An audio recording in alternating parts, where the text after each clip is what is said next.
unta itu ya tua pun anak unta. Saya berkali-kali matur, juga sering matur Mbah Mus. Saya itu masih sekarang masih belajar Al-Ibris, Mbah Misbah, Marbawi, semua khazanah tafsir, baik yang bahasa Jawa, bahasa Melayu itu masih saya pelajari. Termasuk saya pelajari lughotnya. Mulai lughat yang setengah benar sampai macam-macam.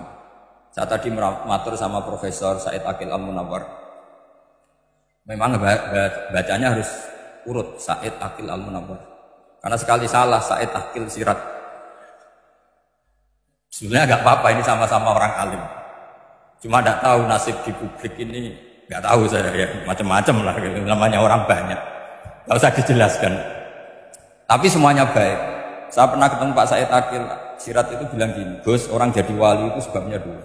Mungkin kalau kayak jenengan banyak pecintanya, yang doakan banyak. Kalau saya banyak yang benci, wah itu ngilangi dosa gitu. Batin dasar wong alim bener wah. Jadi beliau nikmati memang. Karena babanya beliau itu sama dengan babah saya yang dari keluarga Kudus. Buyut saya itu kakaknya buyutnya Pak Said Aqil. Jadi makanya jangan pernah benci orang alim. Orang alim bulet atau kayak apa itu masih aja punya alasan. Saya itu dengar Kiai Bisri, cerita Kiai Bisri itu tidak ada yang serius. Dulu ketika ada polemik haji yang mu'alim, itu orang kumpul semua di sini. Kata Kiai Bisri, sudah nunggu Mbah Fadl. Mbah Fadl sudah di rumah. Ngiranya orang itu ya Mbah Fadl rawuh di letak. Setelah lama Mbah Fadl tidak datang.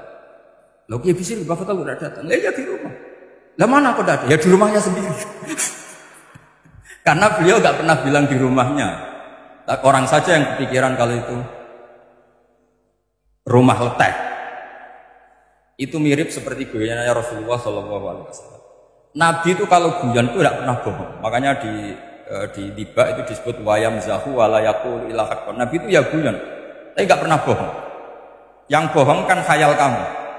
Masyhur itu ada orang sepuh sowan Nabi. Di kitab saya itu perempuan, tapi beberapa kitab lelaki. Saya tidak tahu pastinya berapa. Biasanya ahli hadis mentahmilkan taat bidul kisoten atau taat bidul wakiaten. Oke, kita bayangkan itu perempuan. Ya Rasulullah, saya ini tergesa-gesa, nanti takut kemalaman. Ini orang sepuh. Jadi jangan kamu bayangkan Nabi suami wong ayu nom nanti jadi hop. Orang sepuh. Oh di sini aja, tidak usah tergesa-gesa pulang kata Rasulullah. Nah nanti gimana saya jalan kaki ya Rasulullah sampai kampung saya itu nanti malam. Kata Nabi, la ahmilan naki ala binako. Santai saja nanti tak pinjemin anaknya unta. Kata perempuan tadi, ma fa'altu bibninako. Apa yang bisa saya lakukan dengan anaknya unta? Sudah tenang saja katanya. Setelah mau pulang, disiapkan unta ya unta tua, unta layak dinaikin. Ya Rasulullah ini kok unta tua? Katanya anaknya unta. Nabi dengan santai, oh masih tua ya anak unta. Jadi itu menafsirkan anaknya unta cilik itu kan pikirannya kamu kan. Sebetulnya anak unta itu ya tua pun anak unta. Maka saya itu yang termasuk bangga. Nasib saya nanti insya Allah kayak Gus Mus, kayak Gus Dur. Sampai tua dipanggil Gus. Tapi saya niatnya lebih buruk. Supaya nanti kalau saya salah pantas ngijek Gus. Tapi dalam kompetisi kadang Gus itu kalah. Itu dulu di Pondok Sarang itu kalau ke WC itu antri.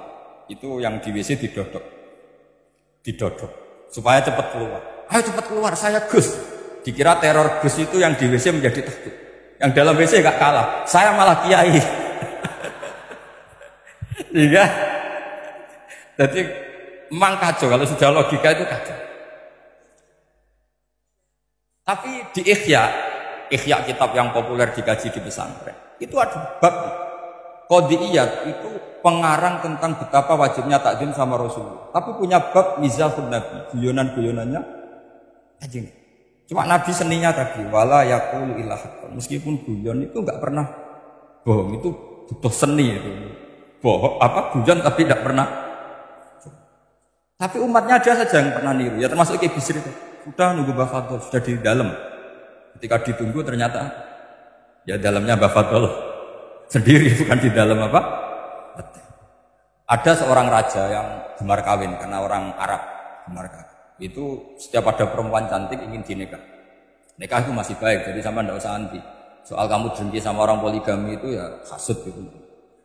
Yang layak biar poligami, asal ada yang mau dan siap-siap ada tambah satu, hilang satu. Biasanya. Singkat cerita dia itu cinta sama seorang perempuan. Nah perempuan itu ditanya-tanyakan sama pemuda situ ajudan dia. Gimana saya boleh nikahi itu? Jawabannya tadi, kaifatang tihuha wa qad ra'aitu qabbalaha rajul. Kok kamu nikahi gimana? Saya pernah melihat dia itu dicium seorang lelaki. Kamu itu seorang raja, masa nikahi perempuan yang pernah dicium seorang lelaki? Wah itu miso-miso raja. Udah, enggak. Saya ini raja muslim soleh, masa nikahi orang yang pernah dicium lelaki? Suatu saat si pemuda ini menikahi perempuan itu.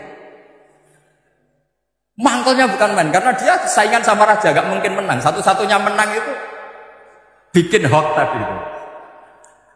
Ini cerita ini di Ithaf, di sarahnya Ikhya.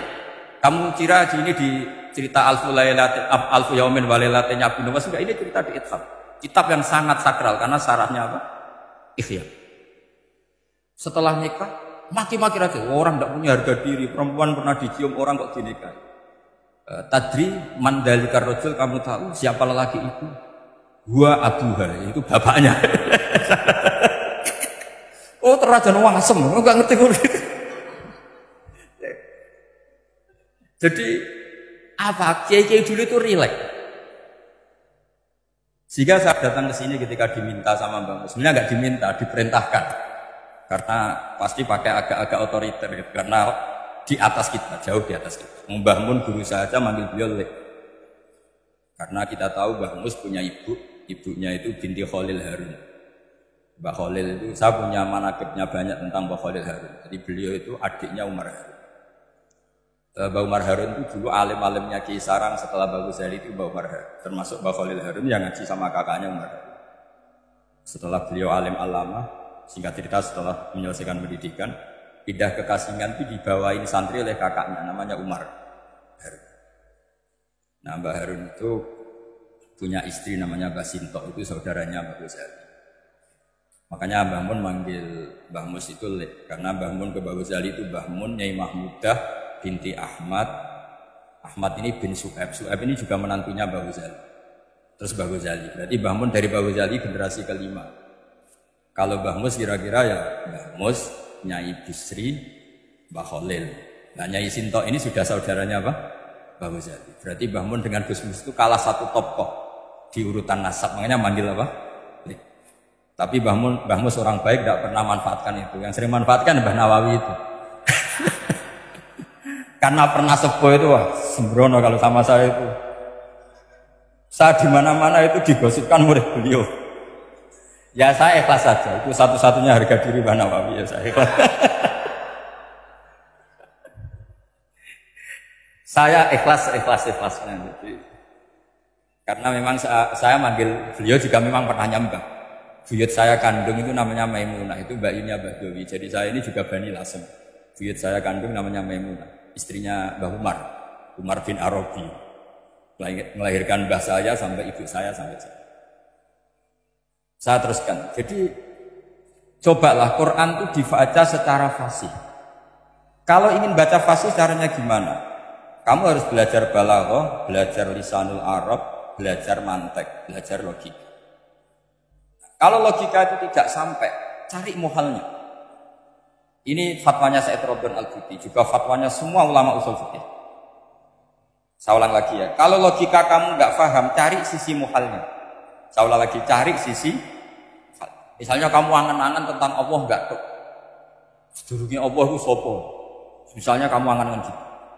Sama agama tentu itu dilarang, tapi orang filsafat tetap saja nyari itu.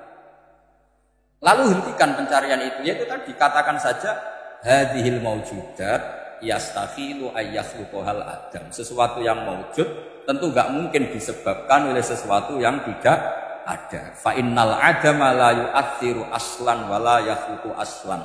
Namanya sesuatu yang enggak ada pasti tidak berstatus pencipta. Namanya saja enggak ada. Akhirnya la budda min ayyasbiqa hadzal alam maujudun. Maka alam ini harus didahului sesuatu yang maujud.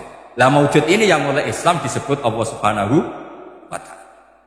Sudah selesai di sini. Tinggal delok TV, tinggal ngopi, turu. sampai setannya setruk karena nunggu mau bikin was-was itu lagi. Loh, saya itu termasuk kiai paling sering lihat sinetron. Kadang ya lihat Mak Lampir itu sering jadi. Sampai istri saya itu protes, Gus, dengan kata orang banyak orang alim kok senengane delok Mak Lampir. Karena setan mau menggoda saya tentang berpikir Allah. Jadi dia ngenteni. Kok malah mikir Mak Lampir gitu. Setelah lihat Mak Lampir biasanya saya itu lapar, terus makan. Terus makan tidur. Setannya masih nunggu mau was-was. Ternyata saya habis bangun ngopi lagi. Kadang lihat berita orang fitnah ke KPK, macam-macam.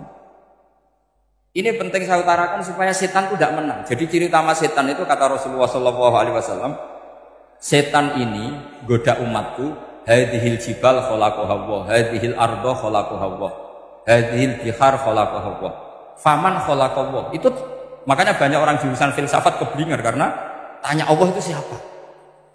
Kata Rasulullah, jika sampai ini maka kamu harus berhenti. Lo berhenti tanpa dialihkan ke yang lain kan susah. Tinggal aja lihat dulu sinetron. Ya paling gampang ya Mak Lampir, kan ada takut-takutnya sekali. Karena kalau lihat sinetron anak-anak milenial itu kalau ada artis cantik sampai nangis. Karena istri kamu tidak seperti itu.